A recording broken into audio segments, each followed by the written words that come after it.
באוזניים, עיניים באוזניים, אתם לא מאמינים. הפודקאסט של עיתון עיניים לילדים. אתמול על החול. אתמול בבו וחמדו הלכו לים. ספר לי סיפור. היום לספר? כן, היום. אבל אתמול הלכנו לים. אז ספר לי אתמול. ישבו על החול, וכך סיפר לבבו אתמול. פעם הלכו במדבר 3 ימים. היום, אתמול ומחר. מתי זה קרה? אתמול. היום אמר, נחמד פה כי השמש זורחת. מחר אמר, נעים פה כי השקדיה פורחת. ואתמול אמר, מעצבן פה כי מגרד בה... תחת. שאל מחר, איזה יום היום? ענה היום. היום, יום היום. ואיזה יום מחר? מחר. ואתמול אמר, ביי היום, ביי מחר. והלך משם ועבר. סיפור מוזר. ככה בבו וחמדו ישבו על החול. אתמול.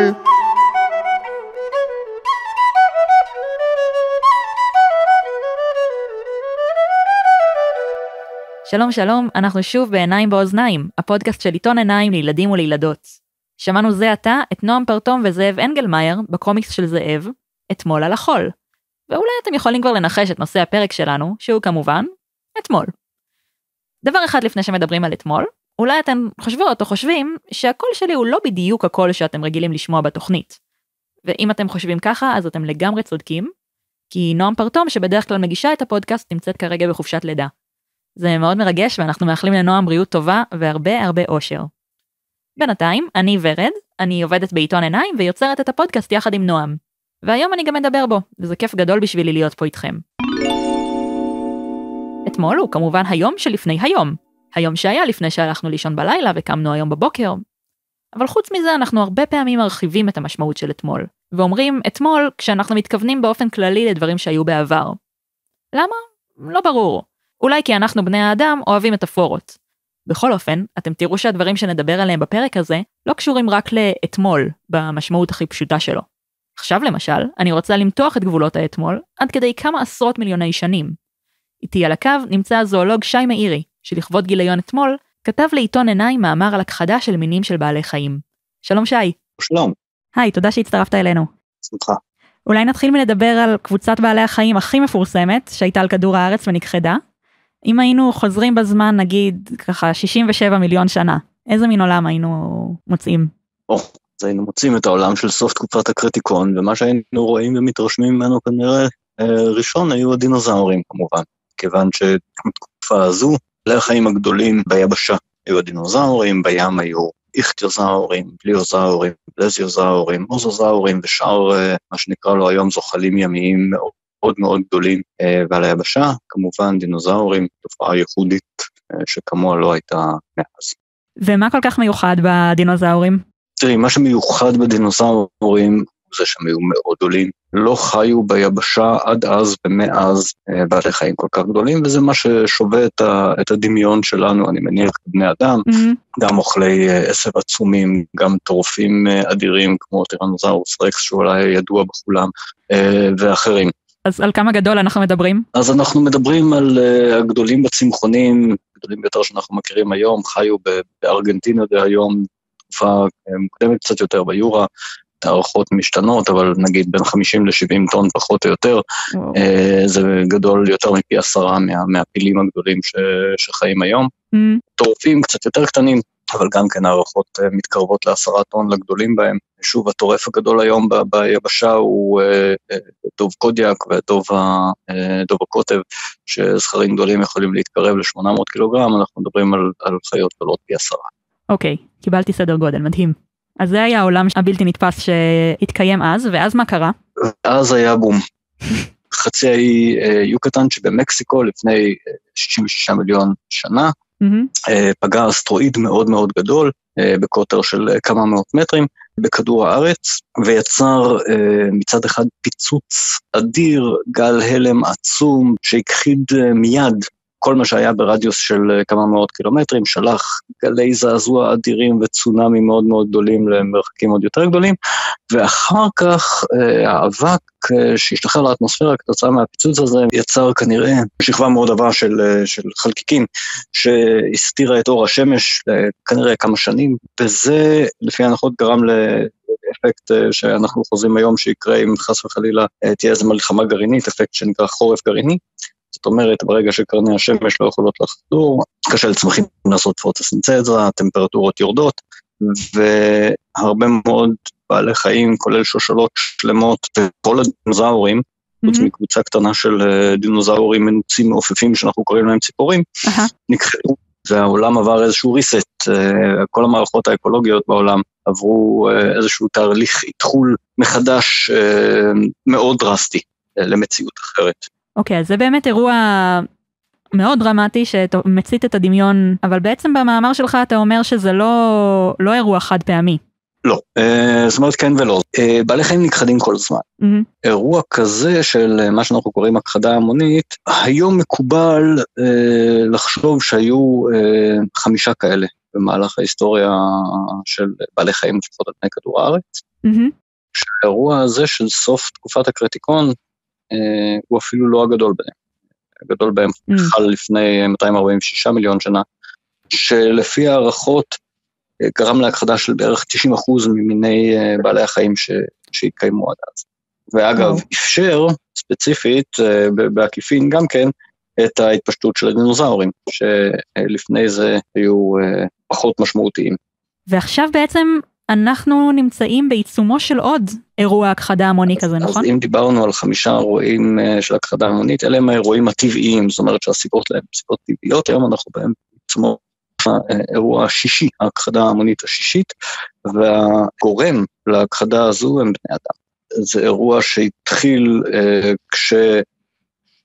כשהמין שלנו, אולי אפילו הסוג שלנו, הסוג הומו, מתפתח באפריקה, מפתח מוח גדול ויכולת טכנולוגית עדיפה שמאפשרת לו לצוד בעלי חיים גדולים, וככל שהטכנולוגיה שלנו התפתחה, אז ההשפעה שלנו הלכה וגדלה, אחר כך מהפכה חקלאית, לפני כ-12,000 שנה, שאנחנו מתחילים לגדל גידולים כדי אולי לא להיות צריכים להיות תלויים בצייד, כיוון שתכלס כבר צדנו את רוב מה שהיה לצוד. אז ברגע שאנחנו מתחילים להפוך לחקלאים, אז אנחנו מתחילים לתפוס שטח הרבה יותר רחב, שאותו אנחנו מאבדים מצד אחד, ואנחנו דואגים להרחיק את מי שאנחנו תופסים כמזיקים, כל מיני דברים שאנחנו עושים עד היום, כי אוכלוסיית האדם הולכת וגדלה, וגם הולכת ומתפשטת גיאוגרפית. אנחנו מביאים למקומות האלה גם את שלל בעלי החיים והצמחים שמלווים אותנו, שמשתלטים על האקולוגיה המקומית. אנחנו מקימים יישובים, אנחנו מקימים בתי חרושת, ההשפעה הסביבתית היום היא מקסימלית, כיוון שמצד אחד יש יותר מאיתנו מאשר בכל תקופה אחרת, אבל גם כל אדם משפיע יותר. אם אני צריך כל מיני מתכות נדירות שישבו בטלפון שלי, אז אני צריך מכרות בשביל כל מתכת ומתכת, ואני צריך את הנפט שממנו עושים את הפלסטיק כדי לעשות את הכיסוי של הטלפון וכדומה. אז לכל הדברים האלה יש השפעה הולכת וגוברת, והדברים האלה גורמים להכחדה של עוד ועוד בעלי חיים, ובעתיד אנחנו חוזים שגם ההשפעה שלנו על האקלים, השינוי של האקלים יגרום להכחדה של הרבה מאוד מינים של בעלי חיים וצמחים, שפתאום ימצאו את עצמם באקלים שלא אליו הם התפתחו. אז מה אנחנו יכולים לעשות? אנחנו מקימים שמורות, שזה טוב, אנחנו מגינים פה ושם על מינים, בהצלחה יותר או פחות גדולה. אין ספק ששינוי האקלים ישנו את כללי המשחק, אוכלוסיית האדם ממשיכה לגדול. כמה שזה יימשך, יחדו עוד ועוד מינים, עוד ועוד אוכלוסיות, אבל יש מה לעשות, צריך להתאמץ, צריך לנסות, צריך לשנות את הרגלים שלנו, צריך לשנות את המדיניות, צריך להכניס את זה לתכנון, צריך לנסות לחזות מה יקרה בעתיד, ולנסות לראות באילו אמצעים אנחנו יכולים להשתמש כדי לצמצם את ההשפעה שלנו. תודה רבה שי, נתת לנו הרבה על מה לישון הלילה. שמחה, להתראות.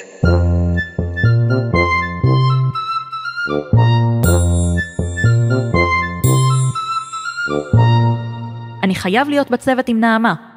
סיפור מאת עמית וייסברגר. לו רק יכולתי לחזור בזמן 24 שעות. המחשבה הזאת מציקה ולא נותנת לי מנוח. שוב ושוב אני משחזר בראשי את הרגע ההוא, המפוספס. היום, יום חמישי, 22 בחודש אוקטובר, הוא יום שחור, יום אומלל. הכל נראה אבוד. אתמול, יום רביעי, 21 באוקטובר, היה יום של הזדמנות. הוא היה יכול להיות היום המאושר בחיי, אבל ההזדמנות פרחה לה, והכל באשמתי. זה היה בשיעור מחנכת השבועי. בשיעור הזה לא לומדים מקצוע מיוחד. המחנכת שלנו, נאווה, פשוט מדברת איתנו על כל מיני עניינים שקשורים לכיתה, כמו בחירת ועד, תכנון הטיול השנתי, או דיון איך לקשט את הכיתה לכבוד איזשהו חג.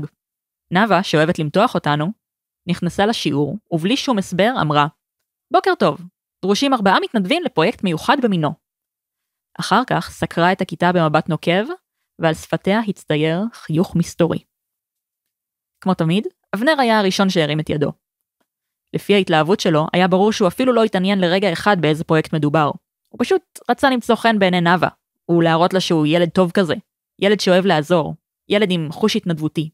נאווה הנהנה בסיפוק בראשה, ורשמה בגיר בפינה העליונה של הלוח. אבנר. אחר כך הסתובבה שוב אל הכיתה, כדי לראות אם בינתיים עוד מישהו הרים את ידו. כולם היססו, גם אני, לך תדע, הרי בפעם שעברה כשהיא נדבה כך תלמידים, זה היה כדי לעשות ניקיון יסודי של החצר, ועוד בזמן ההפסקה.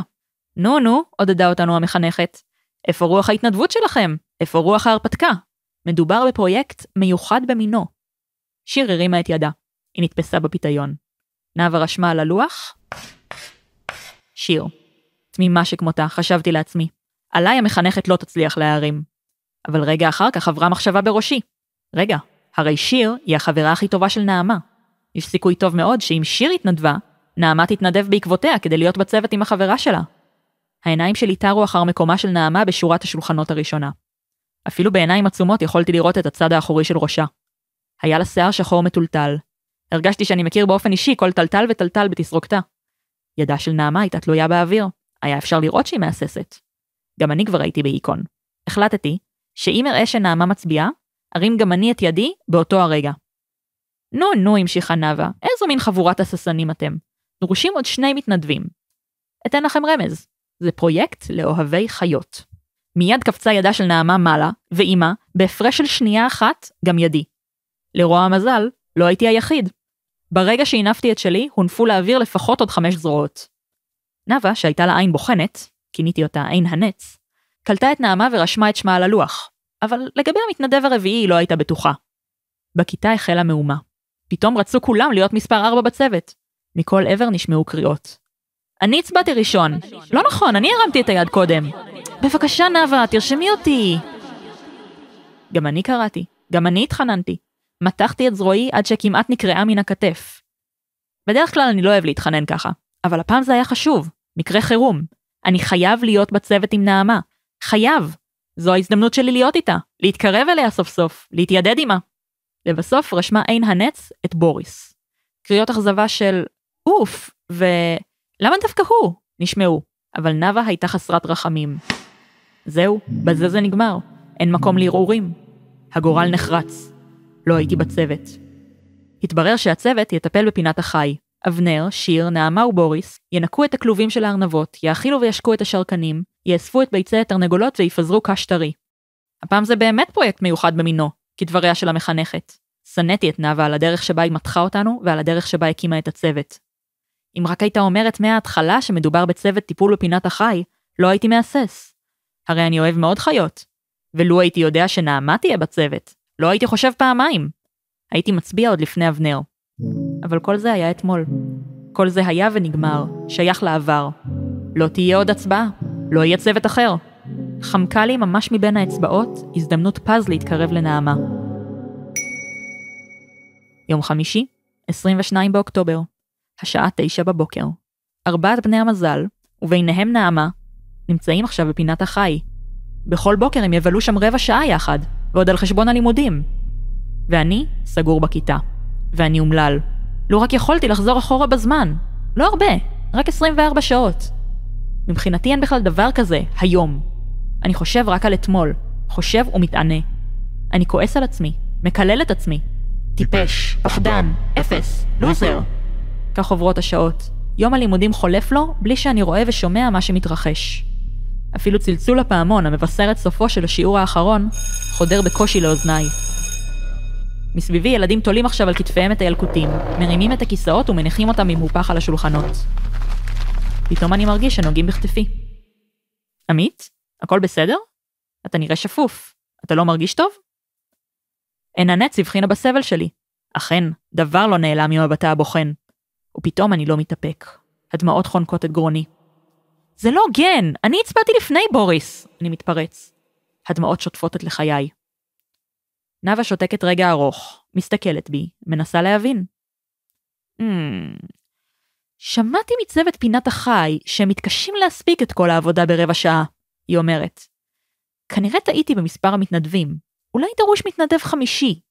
ולפני שאני מספיק להגיד משהו, היא ניגשת אל הלוח, ובפינה העליונה, במקום שעדיין רשומים 4, היא מוסיפה את שמי, ברווח שבין השם של נעמה לשם של בוריס.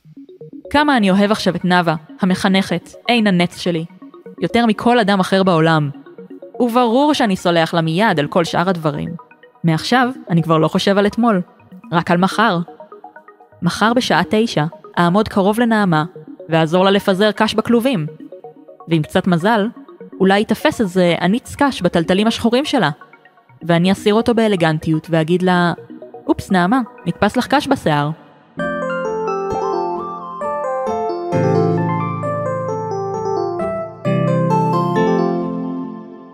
הבקלאווה הראשונה בהיסטוריה. מסיפורי סבא רבא ג'חנון. אני ג'חנוני בן 5. אני סבא רבא שלו, בן 100. סבא רבא עשה לו בייביסיטר. אהלן סברו.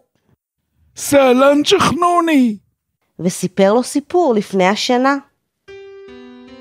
לפני 100 שנה, חי בלונדון, גמל יפה תואר. די סבו, סיפרת לי את זה. זה על סבא של סבא שלך שטבע בטייטניק, מסכון.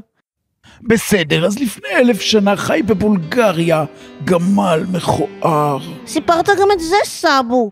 זה על סבא של סבא של סבא של סבתא של סבא שלך. זגל שמת בגלל בורקס מקולקלים. טוב, אז לפני 1,000,000 שנה חי במערה בתימן, גמל קדמון. הוא היה סבא של סבא של סבא של סבא של סבתא של סבא של סבא של סבא של סבא של סבתא של סבא של סבא של סבא של סבא של סבא של סבא של סבא של סבתא של סבא של סבתא של סבא שלך, זגל. והייתה לו שכנה גמלה שגרה במערה לידו, קראו לה חנלה. כל היום הייתה לה שלש הבצק ברגליים. היא עשתה מהבצק קובייה, הוסיפה קצת דבש, שקדים ומי ורדים, שמה את זה בשמש יומיים ונתנה את זה לשכן שלה. הגמל הקדמון התאהב בחנלה ושמר את הבקלאווה כל חייו. כך נוצרה הבקלאווה הראשונה בהיסטוריה. מדור לדור עברה הבקלאווה במשפחתנו, מאב לבנו, מסבתא לנכדתה, מסבא רבא לנינינו. והיום ג'חנון, אתה מקבל את הבקלאווה למשמרת. מה אומרים? שוקרן סברו. מיד נשנש ג'חנון את הבקלאווה. טובה בקלאווה אחת בבטן של ג'חנון, משתי בקלאוות בבטן של סבא שלו שטובה בטייטניק. מסכון כזה.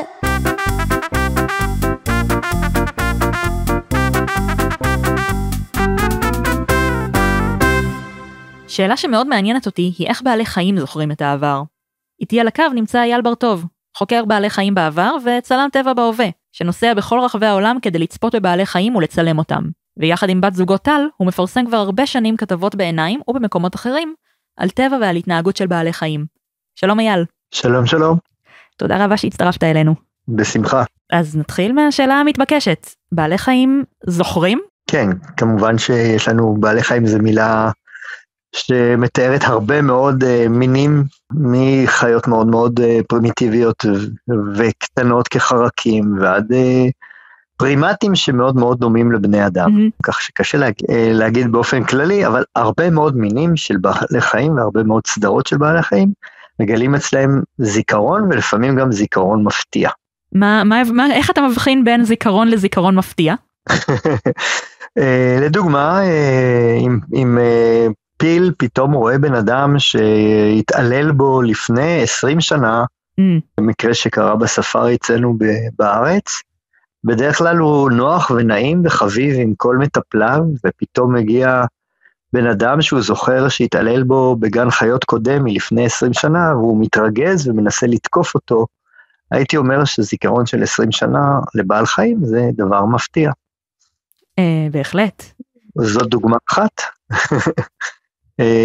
אפשר לראות גם, יש סרט מפורסם על אריות לדוגמה, שגודלו על ידי זוג בחורים בלונדון, ובלחץ הרשויות חוזרו לדרום אפריקה ושחררו בשמורה, והם באים לבקר בשמורה כמה שנים אחרי זה, ולחרדת כולם האריות דוהרים, והם קופצים על האנשים האלה, במקום לתקוף אותם, הם מנשקים ומייללים ובוכים, כי הם זכרו שאלו האנשים שטיפלו בהם פעם.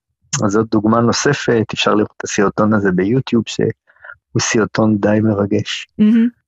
אבל הרבה מאוד מהזיכרונות, חוץ מדברים כאלה שהזכרתי, הם קשורים לאסטרטגיה חשובה למהלך החיים של בעלי החיים, לקיום שלהם, להישרדות שלהם. אם זה דרך בנדידה ארוכה, בשמיים, גם בלי ההורים, ואם זה להגיע למקומות מסוימים כדי לחפש מזון בעונות מסוימות, אנחנו יודעים שפילים וקופים ושימפנזים וכדומה, יודעים מתי תקופת ההבשלה של פירות מסוימים כמו סוגים של תאנים, ובעונה נכונה הם חוזרים לאותו עץ כדי לחפש את האוכל, ובעונות אחרות הם לא נמצאים, לא באים לעץ הזה, כי אין טעם לחפש. כן.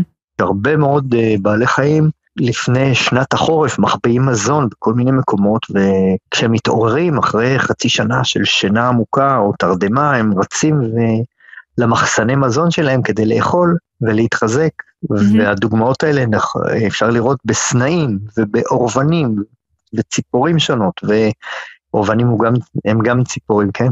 כן. ודובים וכן הלאה וכן הלאה. באמת במאמר שלכם, שלך ושל טל, דיברתם ספציפית על אורבנים, וסיפרתם על ניסוי שהוכיח שאורבנים לא רק זוכרים זיכרונות מורכבים, אלא גם יש להם הבחנה לגבי הזמן. נכון, כן. קודם כל מילה לגבי אורבנים. אורבני יש אותו בארץ, זה ציפור שהיא מזכירה לנו קצת עורב, אבל יותר, יש לה צבעים כחולים בנוצות, נוצות כחולות, וזה ציפור של חורש, אבל הרבה מאוד בגינות, גם בעיר וגם בכפר. וזה ציפור פיקחית, היא גם מחכה הרבה מאוד בעלי חיים אחרים.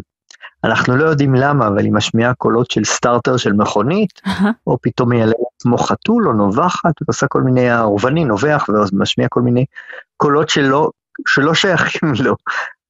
אין לנו מושג למה הוא עושה את זה, אבל מצד שני, הרבה מחקרים שהתחילו במיוחד באנגליה לפני הרבה מאוד שנים, מצאו שהאורבני הוא אינטליגנטי במיוחד, מבין הציפורים, ולכן התחילו לבדוק אותו בכל מיני ניסויים מעניינים על התנהגות בעלי חיים.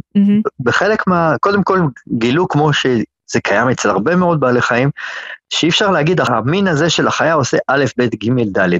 גילו שכל חיה אינדיבידואליסטית, זאת אומרת, גם באותו מין של בעלי חיים, יכולים להיות פרטים חכמים, עצבניים, שמחים, עצובים, נחמדים יותר ופחות, כמו אצלנו בני אדם. כן. אז נחזור לשאלה שלך, כי התרחקנו קצת.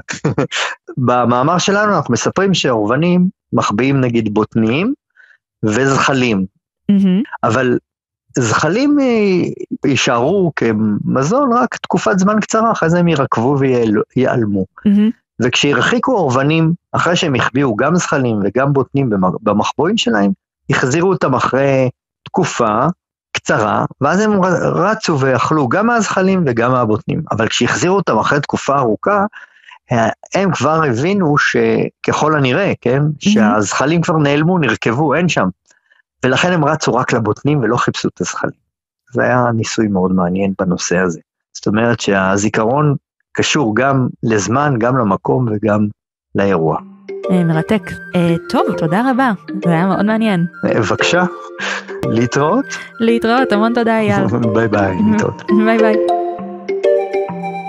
אנחנו בעיניים מזמינים את הילדים והילדות שמנויים על העיתון לשלוח לנו שאלות שמעסיקות אותם, והפסיכולוג נפתלי ישראלי כותב להם תשובות. הרבה פעמים התשובות האלה יכולות לעניין ולעזור להרבה ילדים אחרים, ולכן אנחנו מפרסמים חלק מהן בעיתון, במדור שנקרא עיניים שלי. כמובן שאנחנו משתמשים בשמות בדויים ואי אפשר לזהות את הילדים ששואלים את השאלות. היום אני רוצה להביא את אחת השאלות האלה גם לפודקאסט. יונתן, שם בדוי, בן 11, כתב לנו כך: יש עליי לחצים גם בגלל הלימודים וגם בבית. אתה יכול לעזור לי? ואל תאמר לי לדבר עם ההורים, כי ניסיתי וזה לא עזר. נפתלי ענה לו כך: יונתן היקר, אנחנו מרגישים לחץ כאשר אנחנו חשים שאיננו מצליחים לעמוד בציפיות של אחרים מאיתנו או שלנו מעצמנו. הלחץ מלווה לעתים קרובות בתחושות קשות של כישלון, אכזבה, אולי גם חוסר אונים או בדידות. קשה לדעת מתוך דבריך, אבל אולי התמציתיות שבה כתבת מספרת שגם לך קשה להבין בדיוק מה מלחיץ אותך, ואילו רגשות אתה מרגיש כאשר הלחץ מתגבר. נראה שהמבוגרים סביבך גם הם אינם יודעים בדיוק מה אתה מרגיש, ואולי בשל כך אינם מצליחים לעזור לך. כתבת שניסית לדבר עם הוריך, וזה לא עזר. על מה בדיוק דיברתם? האם הם לא הבינו אותך, או שהם הבינו אבל לא היו מסוגלים לעזור? האם הם אלה שמלחיצים אותך בעצם? כדאי לך לחשוב על השאלות האלה כדי להבין טוב יותר מדוע השיחה איתם לא עזרה לך. כדי להבין טוב יותר מה מפריע לך, אני ממליץ לך לדבר גם עם אנשים אחרים שאתה מרגיש שאתה יכול לסמוך עליהם ושיהיו מסוגלים להבין אותך. למשל חבר טוב, בן משפחה קרוב, מורה בבית הספר וכדומה. אם אתה אוהב ללמוד על עצמך גם באופן עצמאי, לאו דווקא בעזרת אחרים, כדאי לך לכתוב מדי יום סיכום קצר של הדברים שהלחיצו אותך באותו יום, ולפרט מה הרגשת, תחושות בגוף, כמו עלייה בדופק או מתח בשרירים, וגם רגשות, כמו כעס, אכזבה או שמחה. כדאי שתתאר גם באיזו עוצמה היו הרגשות האלה. למשל, תוכל להעריך אותם על פי סולם בין 0 ל-100. אם תנהל יומן לחצים שכזה לאורך כשבועיים, תוכל ללמוד רבות על עצמך ולזהות מה בדיוק מקשה עליך. אמצעי נוסף הוא תכנון לוח הזמנים השבועי. לרוב הילדים, וגם המבוגרים, קשה להתמודד עם עומס רב של משימות שמגיע בבת אחת. אם יודעים לחלק נכון את המשימות, הלחץ פוחת. אני מציע גם שתחשוב על דרכים להפחית את הלחץ באופן גופני. לדוגמה, בכל פעם שאתה מרגיש שאתה בלחץ, אתה יכול לצאת לסיבוב קצר בשכונה. אפשרות נוספת היא לעסוק בספורט באופן קבוע, בחוג או בכל דרך אחרת שתמצא לנכון. כאשר אתה מרגיש שאתה בלחץ רב, כדאי שתפסיק את מה שאתה עושה ותמצא דרך להרגיע את הגוף. תוכל להיעזר באינטרנט או ביישומים המציעים תרגילי הרפיה, דמיון מודרך או מיינדפולנס. כל השיטות האלה טובות כדי להרגיע את הגוף וגם את הנפש, ואני ממליץ עליהן מאוד לא רק בתקופות של לחץ, אלא תמיד. ייתכן שגם כעת, כשאתה קורא או שומע את הדברים האלה, אתה מרגיש את הלחץ גואה בך. הרי אני מציע לך שיטות שאינך מכיר, והדבר עשוי לעורר תחושה של לחץ ועומס. סביר שהלחץ שאתה מרגיש קשור לאכזבה מהיכולת המוגבלת שלך, כמו של כל אחד מאיתנו, לעשות את כל מה שאתה רוצה להספיק לעשות. אני חושב שאם תדע לשאת את האכזבה הזאת, לקבל אותה כעובדת חיים, ואפילו לשמוח בה, תחושת הלחץ שאתה מרגיש תפחת מאוד, גם אם אינך מיישם אף אחת מהשיטות האלה. זהו. אנחנו נסיים כאן להיום, למרות שכמובן שעל הנושא של אתמול יש עוד הרבה דברים להגיד. חלק מהם אכן נאמרים בגיליון אתמול של עיתון עיניים, שכרגיל אנחנו ממליצים מאוד לבדוק אותו. בין השאר הגיליון מכיל מאמר על אזורי זמן, כולל איך אפשר לעלות על טיסה ולנחות לפני שהיא ממריאה, מתכון לחמין, שהוא כמובן מאכל שכדי לאכול אותו היום צריך להכין אותו אתמול, מאמר על התופעה המסקרנת של דז'ה-וו, ועוד הרבה סיפורים, חידות ומדורים, שבהם אתם הילדים יכולים להשתתף. תודה רבה לשי מאירי ולאייל ברטוב על השיחות המרתקות. תודה לזאב אנגלמאייר על המערכונים הנהדרים, ותודה לנועם פרטום שביצעה אותם יחד איתו, ובקרוב גם תחזור אלינו להגשת הפודקאסט. תודה לעמית וייסברגר שאת הסיפור שלו קראנו כאן, תודה לנפתלי ישראלי על התגובות הרגישות שלו, ותודה לכם שהאזנתם. ניפגש שוב בפרק הבא, שיהיה בנושא כמעט.